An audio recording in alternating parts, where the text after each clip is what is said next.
Then a ploughman said, Speak to us of work. And he answered, saying, You work that you may keep pace with the earth and the soul of the earth. For to be idle is to become a stranger unto the seasons, and to step out of life's procession, that marches in majesty and proud submission toward the infinite. When you work, you are a flute through whose heart the whispering of the hours turns to music.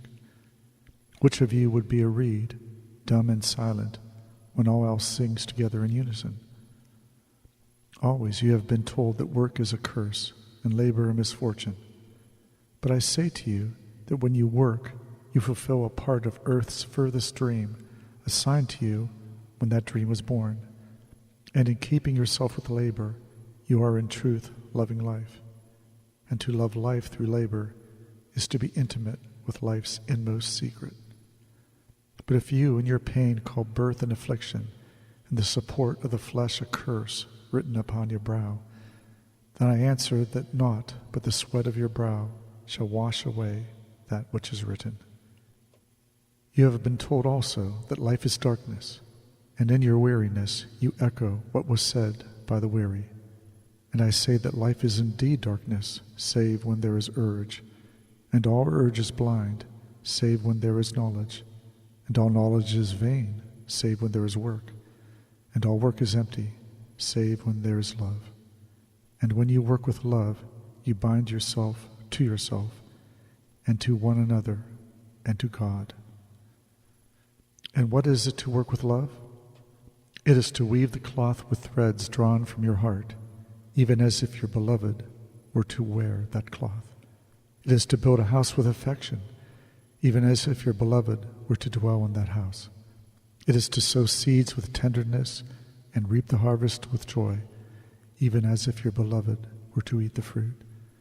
It is to charge all things you fashion with the breath of your own spirit, and to know that all the blessed dead are standing about you and watching. Often have I heard you say, as if speaking in sleep, He who works in marble and finds the shape of his own soul in the stone is nobler than he who plows the soil. And he who seizes the rainbow to lay it on a cloth in the likeness of man is more than he who makes the sandals for our feet.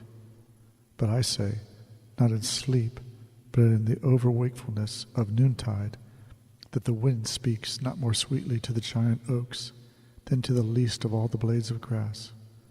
And he alone is great, who turns the voice of the wind into a song made sweeter by his own loving.